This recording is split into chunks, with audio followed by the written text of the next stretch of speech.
It was a very beautiful afternoon. Just perfect. We took off, very smooth air. It was just beautiful. But I had a bad feeling, actually.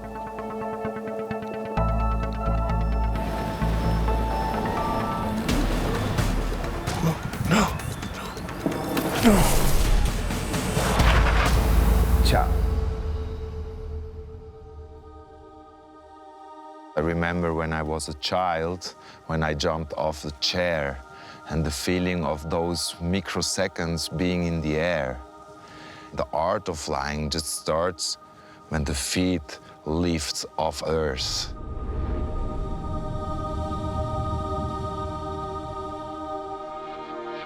Just start to get out of the gravity.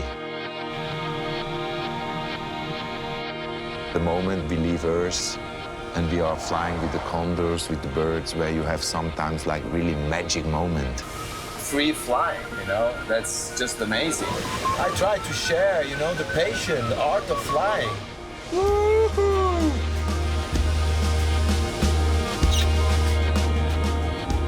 You share the sky. Go and fly together. I want to fly with my body without any wings. It's not just falling, it's flying with your body.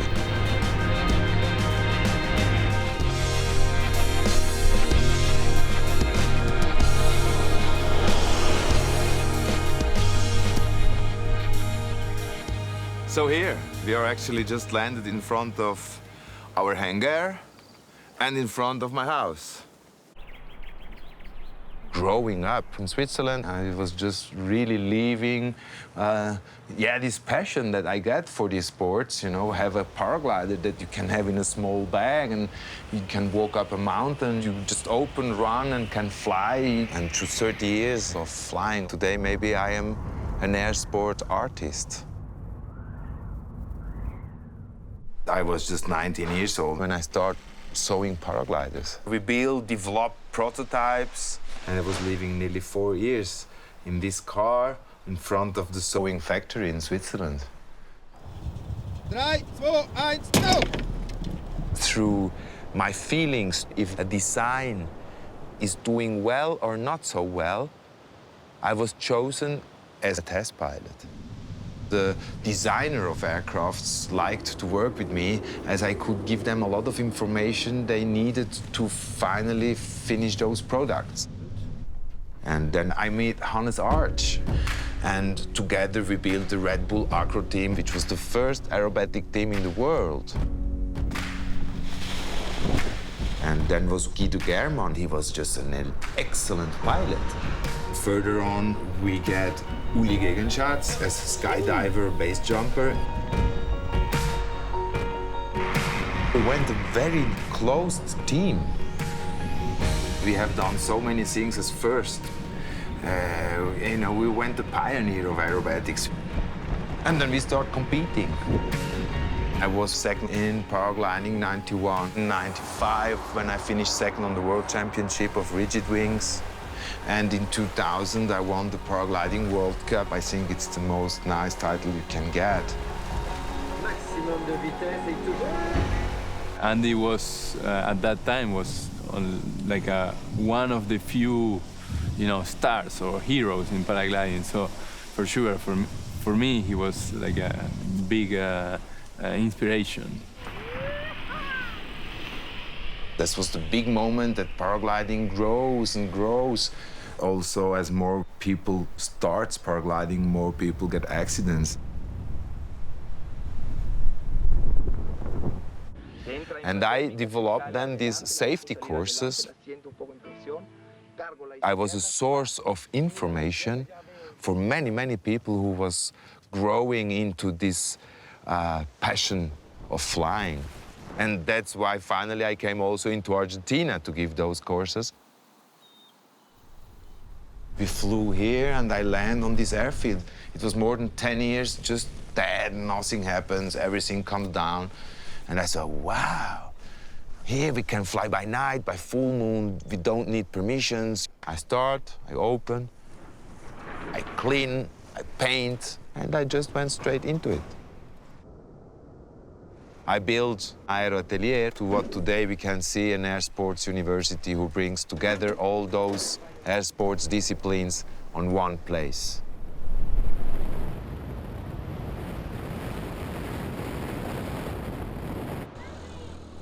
I live where I work where I live. I never lose time in traffic. The hangar is just a few steps from the house. We work together as a team in the family and in the Aero Atelier, in the project. I am helping him to do all this dream of the university and to let other people fly or just feel in the air.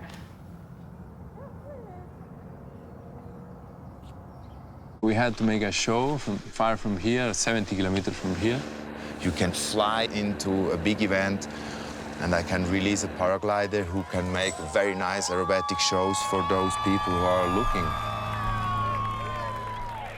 I have it on my mind many times that one day could happen an accident. Hernan tried to get a new system he would like to improve, to be more comfortable on the track. And I don't want to stand 1 hour or 45 minutes in the side of the track because my body is going to be very stiff afterwards. Of course, this is not very comfortable, but you can do it. I need to be sitting in the back, and when we arrive to the drop zone, be able to just go out and jump. We put this strap, this long strap, you know, to sit in the back. I had a bad feeling, actually. You know, I feel I was not really enjoying the system that he wants to make. They were preparing in the morning the first flight, and I heard that there were some discussions. You start to be old. Huh? Everything must go like you want to make it. And finally, I thought, one of the biggest failures I make in my life. Okay, you want to do it like this? Come on, let's go and do it. I did it in Chile before with another track, and it works. I was in the 4th month pregnant when all this happened. I usually put my antennas on when I see that somebody is not really sure. And he wasn't sure that day to do it.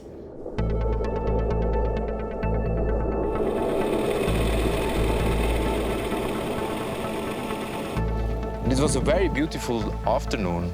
Blue skies, smoothly north wind, just perfect, nice light.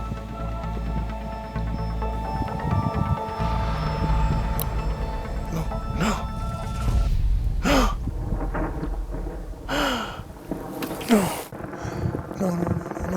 tira el paracaídas.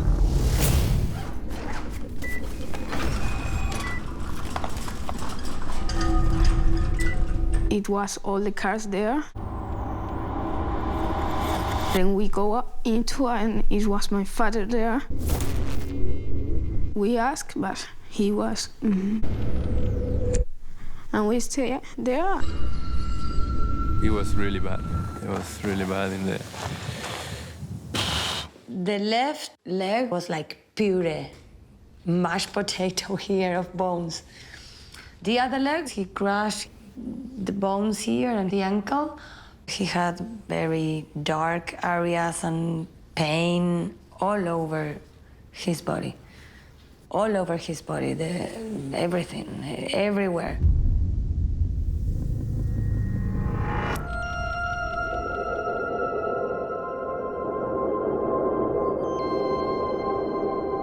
Ueli, Guido, and Hannes, they all died doing what their passion was, flying.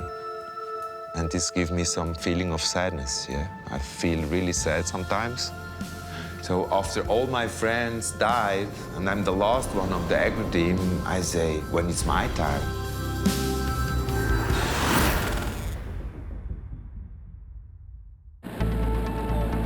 The carousel of hell starts.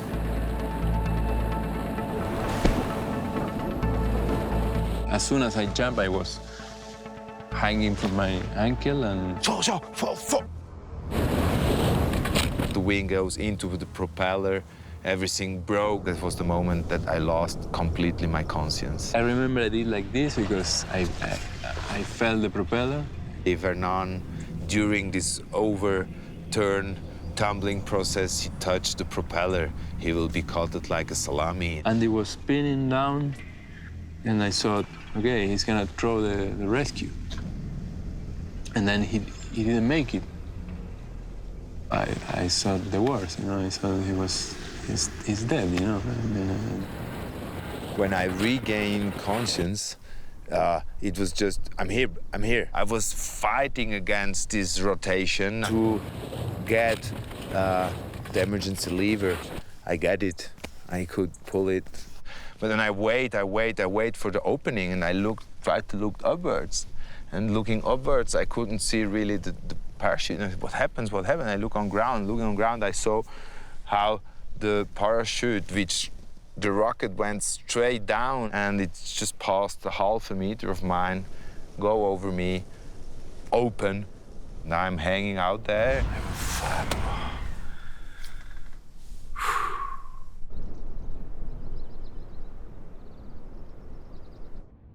Just doing some phone calls when I heard this weird explosion. So I went out to see what was happening, and I saw the trike completely destroyed with the parachute, and wow.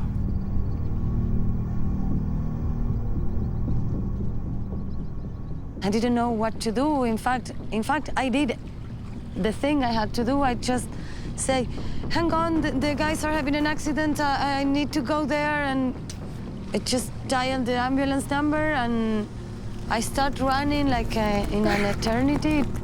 I came down from around 350 meters, hanging with the wind, silently. And then I saw the water tank, and I said, wow, the water tank. My glide angle goes straight to this water tank.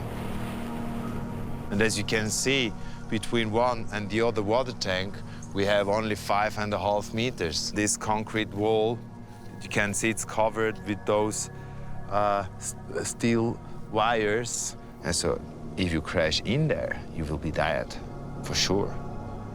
So I opened the seat belts, I waited. I was just jumping out of the trike. I fall down nearly from 4 meters with some speed. So I came, then I make like something like this. I came down, I touch the bottom, and I feel like behind, and I say, whoa, whoa, I'm back, it's finished. And then I sit up, and I felt very strong pain here on the shoulder.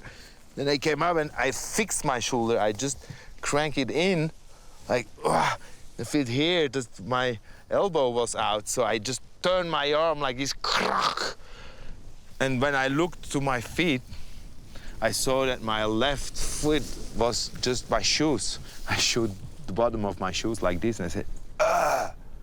So I took it, I put it again on its original place, and I leaned back, and this, just waiting, and I start feel frozen a little bit. I saw Lily's face, his kid faces, and what I'm gonna say, you know, how I'm gonna explain.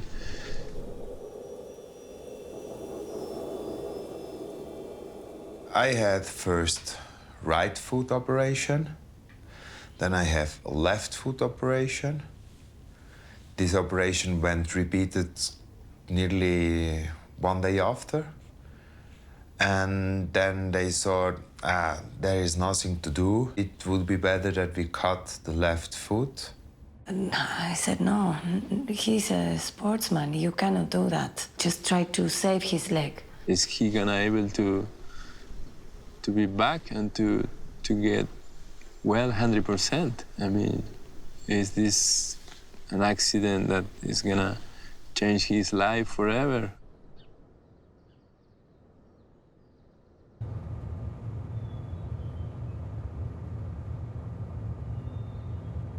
Finally, it seems that the doctor who operates me then the third time, he makes another attempt.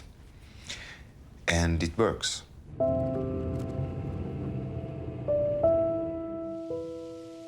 After the last operation, and I finally know that I will be back home in fully winter time. And I arrived here and everything was white and cold. Even more work for all those who helps me, and I'm here in the middle and I could not do anything. I was lying there 3 weeks without standing up, nothing. Those 3 weeks on the feeling went like 10 years. I was really nearly dying of all the pain I feel. El dolor venía de las heridas de fractura, de las inflamaciones que tenían en todo su cuerpo por la caída y por el impacto. Todo su cuerpo estaba comprometido en el primer momento. She starts moving very smoothly, touching the feet, as I was so full of pain. When I remember she went to the feet and I said, "Ah!" I was really worried about what to do, if he was going to be in a wheelchair for the rest of his life, or... La sensibilidad o propiocepción tiene una importancia vital en la recuperación del movimiento como conexión directa entre el movimiento y nuestro cerebro. Para recuperar la sensibilidad en la terapia de Andy utilizamos mucha terapia manual, masaje, utilización de pelotitas con pinches. He was angry with himself, with the situation, he was really worried about how he could handle this. I could not go to toilet by myself. I could not wash myself. I think they went very scared to have an invalid father in the future. It was hard for me to help him, and then I was, the baby was growing and I was tired as well. El dolor que ha sentido, creo que en algunos casos lo bajonearía o lo tiraría un poquito para atrás.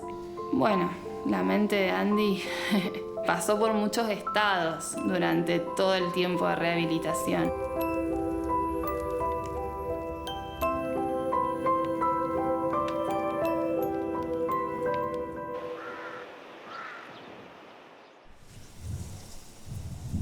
I came with the idea, no, of this to Andy, to put this trap. So finally, the fault of all this, it's mine. I could have said no, and it's no. I did not. As I have my hanging system, then I start, to get up the knees, get up the feet, and I could start walking on the ceiling. This was kind of exercises I practiced during all this time. If something happens, the reason that you're not dead is that you must continue. I need to move my body. I wanted to go out. So we found this bicycle great to move and, to just flow his blood and sweat. This is what I need. So that's where we finally decide to fly over, pick it up, make this first flight again. El primer vuelo después del accidente, la verdad que sí.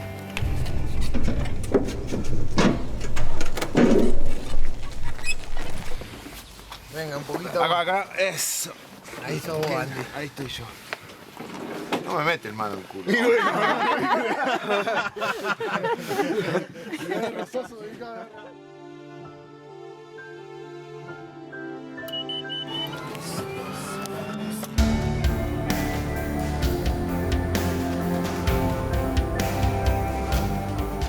I said, hey, I could make the landing. So we changed the seat in flight. And I said, wow, that's my world. That's my life. That's where I want to be. I was flying by myself. This gives me a lot of power.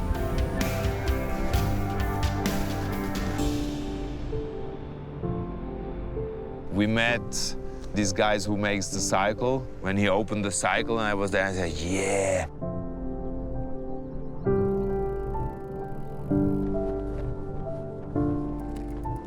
I was traveling, I moved.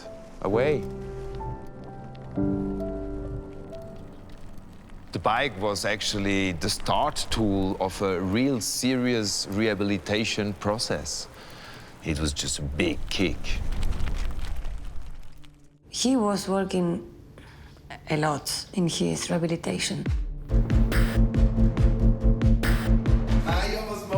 I realized that the pain is part of recovering, so I was just going all the time on the limit of pain.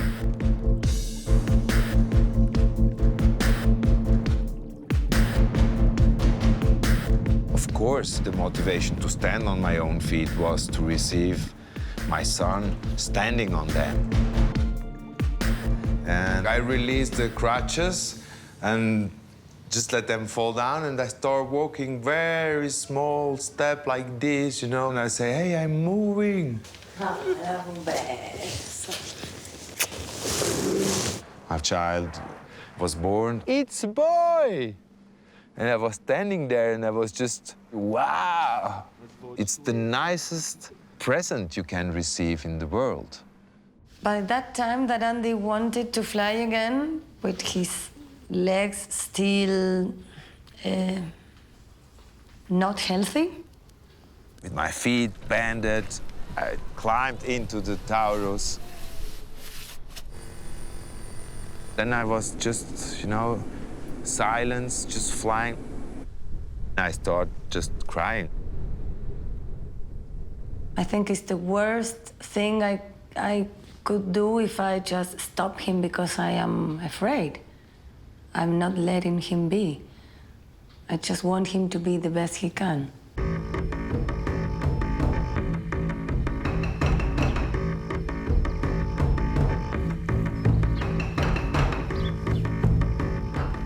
Let's go forward. Time is running, you must train. Past is past. Look to the future.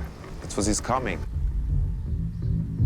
I can tell that his soul just came back to his body.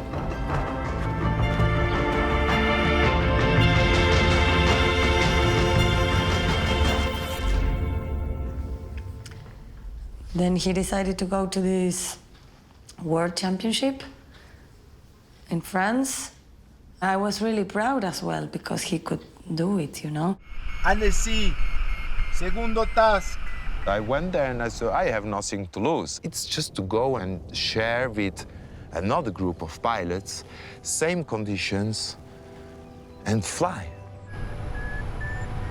On the last task, I was on 4th place, and I said, I have nothing to win or to lose. I will go this way. So I just went 180 degrees opposite into the high mountain. So I just took my own decision to say, I don't follow you all, guys. Bye-bye, I go this side.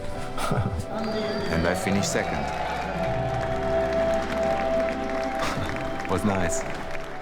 This is really something admirable in Andy, you know, how tough he was, and you realize that he has a lot of pain. So he's living with this every day.